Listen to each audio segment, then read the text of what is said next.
بسم الله الرحمن الرحيم السلام عليكم ورحمة الله تعالى وبركاته كلنتي هبون داوديال ملبا joogtaan kusoo dhawaada qodobada ugu doorka xulan wararka aan maanta idin hayno hadii ay tahay markii kugu horeysay ee channelka aad soo booqato subscribe saaro qaybta hoose ee commentiga aragtida nagu rab sidoo kale muuqaalkan la sii wada asxaabtaada furo calaamada gambalelka si ay ku soo garaan xogaha kala duwan ee alaab ay soo gudbino qodobada aad barnaamijkan ku daawan doontaan waxa kamid noqonaya gudoomiyaha gobolka Hiiraan waxa uu digniin iyo hanjabaad isugu daray hay'adaha gargaarka bixiya ee magaalada Beledweyne ku sii qulqulaya madaxweyne Maxamed Cabdi Waare waxa ku dhagan beesha caalamka waxaana la weydiinayaa halka uu geeyay deeqihii loogu talagalay Ra'iisul Wasaare Xasan Cali Kheyre shir gooni ah ayuu la yeelanayaa beesha caalamka waxa uuna ka dhaadhicinayaa in lacagta loogu talagalay gargaarka Beledweyne isqalqabsigeedu uu yahay mid waxba kama jiraan isla markaana qasnada dawladda ay wali ku jirto khilaaf xoogan ayaa laga soo warinayaa filla Soomaaliya khilaafkaasi maxaa uu salka ku hayaan Dr. Caan ahaa iyo dawladda federaalka ee Soomaaliya xabsiga dhigtay sababtu maxay tahay qodobadaas iyo kuwa kale oo xiiso leh ayaa daawan doontaan channelka subscribe saaro aynu ku bilowna madaxweynaha maamulka Hirshabelle Maxamed Cabdi Waare ayaa lagu soo waramayaa in iminka beesha caalamku ay ku dhagan tahay iyadoo oo weydiinaysa halka uu geeyay deeqihii loogu talagalay maamulka Hirshabelle ee uu jaabka gashtay shir video conference ahaa oo ay la yeesheen hoggaanka maamulka Hirshabelle gaar ahaan Maxamed Cabdi Waare wakiilada beesha caalamka ee Soomaaliya jooga ayay su'aalo dhowr ka weydiiyeen taas oo la xiriirta halka la geeyay deeqihii loogu talagalay maamulka Hirshabelle inuu kaga hortago fatahaada uu sameyn karayo wabiga Shabeelle ee mara gobolada Hiiraan iyo Shabeelle Dhexe gaar ahaan laga cabsi qabo in uu ku fataho magaalooyinka Jowhar, Mahadaay iyo Beledweyne madaxweynaha maamulka Hirshabelle Maxamed Cabdi Waare ayaa dafiray in aysan jirin lacag la musuqmaasuqay oo dawladda federaalka ee Soomaaliya ay soo gaarsiisay ama dawladda Djibouti kaga timid waxa uu beesha caalamka u sheegay in dhaqaalaha soo gaara ay ahayd in yar oo kooban isla markaana ay kaga hortageen ama ay difaaci kaga sameeyeen aaga wabiga si biyuhu ayna u soo jibin karkaarada waxa uu madaxweyne Maxamed Cabdi Waare sheegay in lacagtaas inteeda badan lagu bixiyay deegaanka Waraabole halkaasi oo laga jeexay kili ay biyuhu ka bixi karaan hadii markaasi ay soo jabsadaan karkaarka wabiga madaxweynaha maamulka Hirshabelle Maxamed Cabdi Waare dhowrkii maalin ugu dambeeyay waxa lagu eedeynayay in si toos ah uu jeebka ugu shubtay dhaqaale loogu talagalay in lagu badbaadiyo dadka ku nool gobolka Hiiraan gaar ahaan magaalada Beledweyne dawladda federaalka ee Soomaaliya oo qudheedu sheegtay in halkaasi ugu deeqday lacag gaaraysa ilaa iyo $500,000 ayaa la sheegay in lacagtaasi aysan wali gaarsiinin guddiga arrimahaas uu xil saaran hay'adda bedelkeeda ay u geysay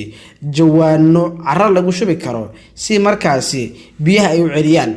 wararkii ugu dambeeyay waxay sheegayaan in magaalada Beledweyne qayb kamid ah laga barakacay isla markaana dadku ay ka baqanayaan in wabigaasi uu karkaarada soo jibiyay isla markaana uu soo gaaray magaalada dadka ku nool magaalada Beledweyne xarunta gobolka Hiiraan ayaa qayb kamid ah magaaladaasi ka barakacay iyaga oo ka baqanaya in fatahaada uu sameyn karayo wabigu uu saameyn ba'an ku yeesho dadka ku nool gobolka Hiiraan ayaa sanad waliba waxa soo wajahda cabsi iyo barakac xoogan waxaana fatahaad sameeyay wabiga mar magaaladaasi arintan ugu weyn ayaa waxa ay tahay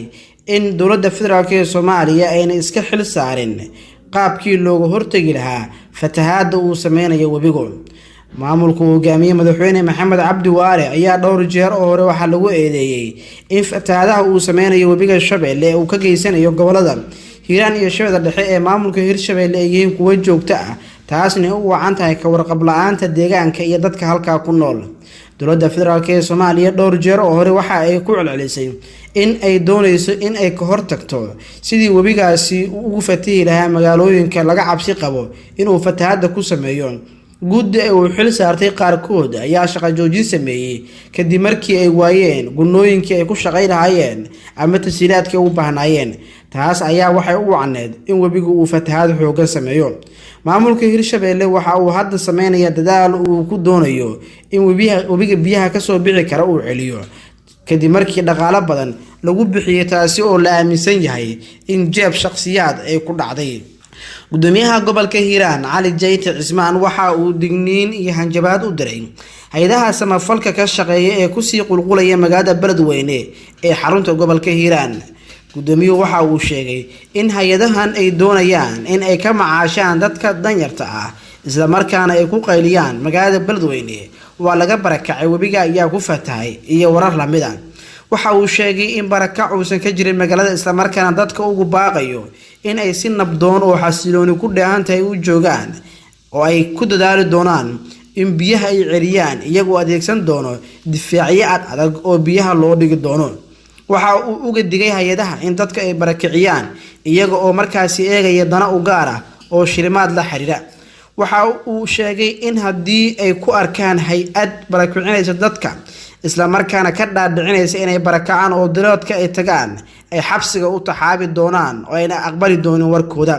waxaa sidoo kale dadka shacabka uu uga digay in ay qaataan gargaar yar oo la sheegay in halkaasi la gaarsiiyay isla markaana hay-adaha qaar ay geeyeen oo ay doonayaan inay ku qaraabtaan sida hadalka u dhigay Cali Jayte Cusmaan gudoomiyaha gobolka Hiiraan. kolka masiibo amba arrin ay ka dhacdo gobolka Hiiraan waxa alaaba la arkaa hay-ado badan oo kusoo qulqulo kuwaasi oo wada boorash iyo bur iyo sidoo kale buskud.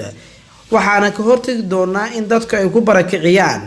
warar aan jirin oo been abuur ah. dadka waxaan leeyahay jooga guryihiina oo imaansada waxa haysataan ha barakicinina oo guryihiina ku nagaada. hay-adaha beenta ee magaalada kusoo qulqulayo tallaabo ayaan ka qaadaynaa haddii ay sameeyaan wax maamulku uusan ogeyn ayuu yiri Cali Jayte Cusmaan gudoomiyaha gobolka Hiiraan oo xalay ka hadlayay goob howl ay ka socoto taas oo looga hortagayay webiga inuu fatahaad sameeyo.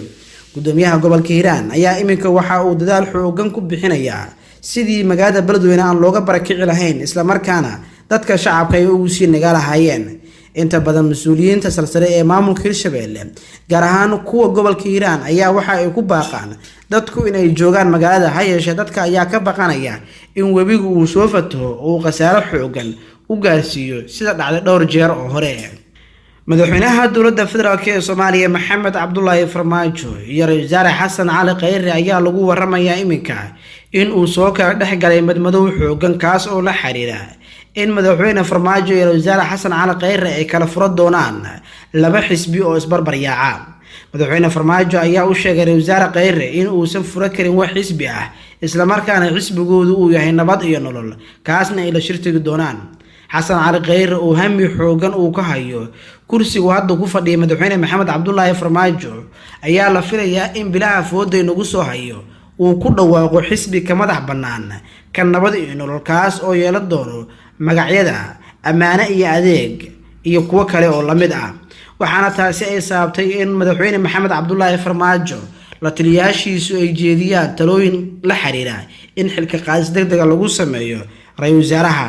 warar soo baxaya ayaa sheegaya in Xasan Cali Khayre lagu qancinayo in uu iscasilo oo xilka ka tago taasina ay sababi karayso in uu loolan xoogan kala kulmo doorashada soo socoto madaxweyne Maxamed Cabdullaahi Farmaajo.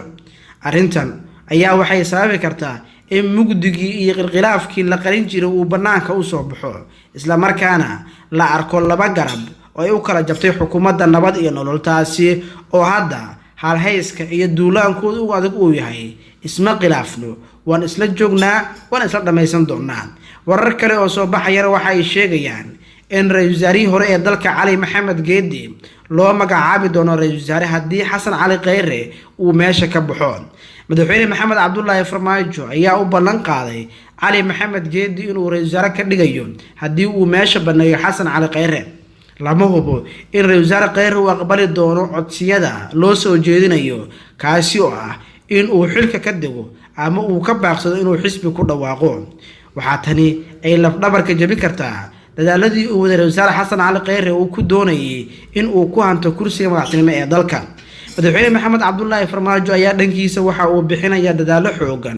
madaxweyne Maxamed Cabdullaahi Farmaajo ayaa waxa uu dadaaladii ugu xooganaa ku bixinayaa sidii uu mar kale u soo laaban lahaa. haddii uu miiska soo saaro Ra'iisul Wasaare Cali Maxamed Geedi ayay noqon kartaa in markaasi uu yeesho hami xoogan taasi oo u soo duubi karto siyaasiyiin badan oo hadda kamid ah mucaafidka madaxweyne Maxamed Cabdullaahi Farmaajo ha yeeshee mandiqada laga xukumo dalka ee filla Soomaaliya aan cag saari karin kuwaasi oo kolkii hore ahaa mucaafidka ugu xoogan ha yeeshee hadda iska gaabsada kadib markii irdaha uu ka xirtay Ra'iisul Wasaare Xasan Cali Khayre. ra-iisul wasaaraha xukuumadda federaalk ee Soomaaliya Xasan Cali Kheyre ayaa lagu tilmaamaa shakhsi adag isla markaana arrimaha uu doonayo aan laga loodin kareynin. Madaxweyne Farmaajo ayaa qudhiisa waxa uu yahay shakhsi inta badan aamusnaan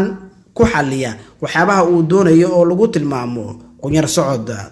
warkii khiyaari waa naga inta. haddii aad nagu cusub tahay channelkan subscribe saaro, asxaabtaada la sii wadaag muuqaalkan.